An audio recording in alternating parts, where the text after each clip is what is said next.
Prince Harry was quietly dreaming of a return to Britain. Something explosive was happening behind the walls of Windsor. Bulldozers arrived, contractors moved in, and without a single dramatic announcement from the palace, the last physical symbol connecting Harry and Meghan to royal life began disappearing piece by what looked like a simple property renovation suddenly started feeling like something much bigger, a silent royal message so powerful it didn't need words. And the timing? That may be the most shocking part of all. Harry and Meghan Markle from the British royal family are being erased, and this is far more erased every single trace of Harry and Meghan on the property. And that is a really £0.4 million bill to refurbish Frogmore Cottage. Now, the reason that people again started talking potentially underway to completely renovate Frogmore Cottage to remove the stench could be undone just 3 years after they were forced to vacate the property. The Sun reports that plans are Anna's inheritance gone. The polo drama not going to be made. A couple, quote, like a one-hit wonder because people were just curious. And then it sort of sat and... is that everything becomes, will they, won't they? And it's a distraction from what should be a celebration. Will King Charles strip Harry and Meghan of their titles next? Has Prince William been setting the tone behind the scenes as well as in public? Can't avoid the stark comparison between Meghan Markle posting and exploiting her daughter on Instagram.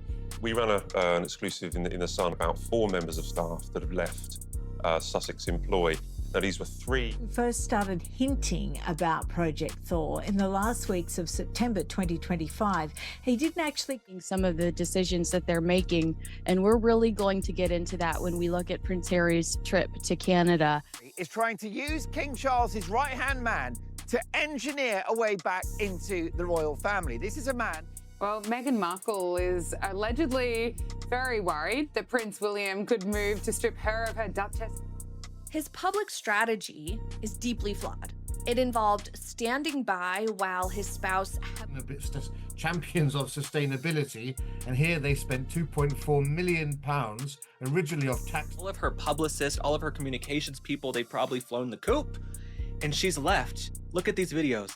Something strange is unfolding at Frogmore Cottage, and the silence surrounding it is almost louder than any official statement could ever be. No press conference, no royal spokesperson standing in front of cameras, just construction crews arriving, walls being altered, expensive features being removed, and a growing sense that the royal family is erasing an entire chapter of history. The chapter, of course, belongs to Harry and Meghan, the very home gifted by Queen Elizabeth as a symbol of trust, love, and belonging is now being transformed so dramatically that many observers are asking whether this is simply renovation or something far more deliberate. The story becomes even more fascinating when you remember what Frogmore actually represented. This wasn't just another royal residence. This was Harry and Meghan's royal sanctuary, their base inside the institution, their official foothold within. Before they arrived, the property was made up of modest staff residences serving royal employees. Then came the wedding, the excitement, the promise of a new royal future. Queen Elizabeth herself reportedly helped make Frogmore available, and suddenly millions of pounds were spent reshaping the property into a luxury family home designed specifically for the Sussexes. Walls came down, entire sections, utilities were rebuilt, new features appeared everywhere, a yoga studio, premium fixtures, luxury upgrades, a famous copper bathtub that quickly became a symbol of the extravagant transformation. By the time everything was finished, the renovation costs had become a major public. Yet at the time, supporters viewed it as an investment in the future of a young royal family that seemed destined for decades of service. Then everything changed. Almost overnight, the dream collapsed. Harry and Meghan stepped away from royal duties, left Britain behind, and headed to California. Suddenly, the home that had been redesigned around their lives sat empty. Year after year passed, nobody moved. Nobody claimed the property. Frogmore remained standing as a frozen reminder of one of the most dramatic departures in modern royal history. And that is precisely why today's developments are creating such intense speculation. Because now, after years of silence, workers are reportedly undoing many of the very changes made for Harry and Meghan. The symbolism is impossible to ignore. If Frogmore once represented their arrival, what does it mean when those same features are systematically removed? Why now? Why spend money reversing expensive renovations instead of simply maintaining the property as it is? Those questions have triggered a flood of theories. Some believe Frogmore became too closely associated with the royal rupture that followed. Every hallway, every room, every renovation carried reminders of a relationship between the Sussexes and the monarchy that ended in public conflict. Interviews, documentaries, accusations, and years of tension. In that interpretation, Frogmore stopped being a building and became a symbol. And symbols can become uncomfortable when they constantly remind institutions of painful chapters they would rather leave. What makes the timing even more dramatic is that Harry himself appears to be facing enormous personal pressures thousands of miles away. While workers reportedly reshape Frogmore in Britain, questions continue swirling around life in California. The glamorous public image often displayed through photographs and carefully managed appearances exists alongside persistent speculation about financial pressures, business struggles, and uncertainty surrounding future projects. The dream of total independence was supposed to create unlimited opportunities, massive media deals, commercial success, global influence, a future entirely separate from royal constraints. But critics continue pointing to projects that failed to meet expectations, ventures that generated headlines but not necessarily lasting momentum, and business ambitions that have faced increasingly difficult questions. And then comes the emotional element that makes everything even more complicated. By multiple accounts, Harry has never completely stopped looking back toward Britain, not necessarily toward royal duties, not necessarily toward titles, but toward family. Reports continue suggesting that Harry remains deeply concerned about King Charles's health and increasingly aware that time may be running faster than anyone would like. The possibility of reconnecting with his father, allowing Archie and Lilibet to spend meaningful time with their grandfather, and rebuilding fractured family relationships reportedly remains important to him. Yet every potential path back appears blocked by another obstacle. Some doors seem partially open, others appear firmly locked. And according to persistent reports, one of the biggest barriers remains Prince William. The divide between the brothers has become one of the defining stories of modern royal history. Once inseparable, they now appear separated by years of hurt, accusations, mistrust, and public controversy. While King Charles is often portrayed as hoping for reconciliation, William is frequently described as taking a far tougher position. Whether those reports fully capture reality or not, they continue shaping public perception of the royal family's future. That is why Frogmore feels so significant, because it isn't simply about bricks and mortar. It's about what happens when a royal story reaches a crossroads. Every removed fixture, every altered room, every construction vehicle entering the property becomes another clue in a larger mystery. Is the monarchy merely repurposing an empty building, or is it quietly signaling that the Sussex era inside royal life has truly reached its conclusion? The deeper this story goes, the more it begins to look less like a collection of unfortunate setbacks and more like a collision course that nobody involved can stop. Because while Frogmore Cottage is being stripped of its Sussex identity in Britain, Harry and Meghan appear to be facing a crisis of relevance, influence, and direction that is becoming harder to ignore. Every new headline seems connected to the same uncomfortable reality. The life they envisioned after leaving the royal family is not unfolding the way many expected. The promise was simple: freedom, independence, control. They would walk away from the monarchy and build something bigger on their own terms. But years later, the results remain deeply debated, and that debate is growing louder with every passing month. The cracks reportedly became impossible to ignore when Harry started focusing more intensely on reconnecting with Britain. According to reports, he wasn't thinking about palaces or royal ceremonies. He was thinking about family. He was thinking about his father. With King Charles continuing cancer treatment, Harry allegedly became increasingly aware that time is precious and opportunities can disappear faster than anyone expects. Suddenly, the idea of bringing Archie and Lilibet to Britain reportedly became more than a travel plan. It became an emotional mission, a chance to reconnect generations before it was too late, a chance to repair something that has been broken for years. But then reality reportedly hit like a wall. Reports suggested that William and Catherine had no interest in reopening old wounds or revisiting years of royal drama. Whether entirely accurate or not, those stories exploded because they reinforced a narrative that has haunted Harry for years, that the bridge back home may be far more damaged than he wants to believe. And if those reports are true, the consequences inside Harry's own household were reported undoubtedly explosive. What began as discussions about Britain allegedly evolved into major disagreements about the future itself. Not simply where the family should travel, but where they belong. Not simply what they should do next summer, but what their lives should look like 10 years from now. At the same time, Meghan's efforts to establish herself as a powerful independent figure have reportedly faced their own challenges. Events designed to showcase influence have sometimes generated headlines for reasons nobody anticipated. Public appearances intended to strengthen credibility have often been overshadowed by questions about attendance, impact, and execution. Critics argue that the infrastructure once surrounding them as working royals no longer exists. The teams, planners, advisors, and institutional support that once carefully managed every appearance are gone. And without that machinery, every mistake becomes more visible, every controversy becomes larger, and every misstep becomes another headline. What makes this entire situation so fascinating is that two completely different narratives are now competing against each other. One narrative says reconciliation is still possible. Supporters of this view point toward King Charles. They argue that family bonds remain stronger than public disagreements. They believe that behind closed doors there are still conversations, still hopes, still opportunities for healing. They see a father who wants his son back and who understands that life is too short for permanent estrangement. The second narrative is far colder. It says the future of the monarchy no longer belongs to Charles. It belongs increasingly to William. And according to countless reports, William's position is dramatically different. Years of tension, interviews, memoirs, documentaries, and public accusations have reportedly hardened attitudes beyond repair. In this version of events, reconciliation isn't merely difficult. It is almost impossible. The wounds are too deep. The trust is gone. The future king has already made his decision. And then there is the public. That may be the most important factor of all, because while royal insiders speculate about private conversations and future strategies, public opinion continues shaping the environment around every decision. Polls, commentary, debates, and media coverage all contribute to a growing question: if Harry wanted to return in some official capacity, would Britain even welcome it? The answer appears increasingly uncertain. For every voice calling for reconciliation, another demands permanent separation. For every supporter hoping for a reunion, another insists the chapter should remain closed forever. That brings us back to Frogmore Cottage. Because Frogmore now feels less like a property and more like a metaphor. A home once presented as the beginning of a new royal era is being transformed into something entirely different. The walls that once represented belonging now symbolize distance. The renovations that once celebrated a future now remind people of a past. And as workers continue removing traces of the Sussexes from the property, many observers can't help seeing a larger message hidden beneath the construction dust. The royal family may never publicly declare that the Sussex chapter is over. They may never issue a dramatic statement announcing a final decision. They don't have to. Sometimes institutions speak through actions instead of words. Sometimes a bulldozer says more than a press conference ever could. And that is why this story remains so powerful, because at its heart stands a man caught between two worlds. One world no longer seems willing to fully embrace him. The other may never fully replace what he left behind. The palace keeps moving forward. California keeps demanding success. Family bonds remain tangled in years of conflict. And somewhere between those forces stands Harry, watching doors close, opportunities shrink, and time continue moving forward. The most unsettling part is that nobody truly knows how this ends. Maybe reconciliation happens. Maybe it doesn't. Maybe the royal divide heals. Maybe it becomes permanent. But one thing is becoming impossible to ignore. As Frogmore Cottage is transformed before the public's eyes, it increasingly feels as though an entire royal chapter is being quietly erased. And if that's true, then the biggest question isn't whether Harry can come back. It's whether there will be anything left for him to come back to when he finally decides to try.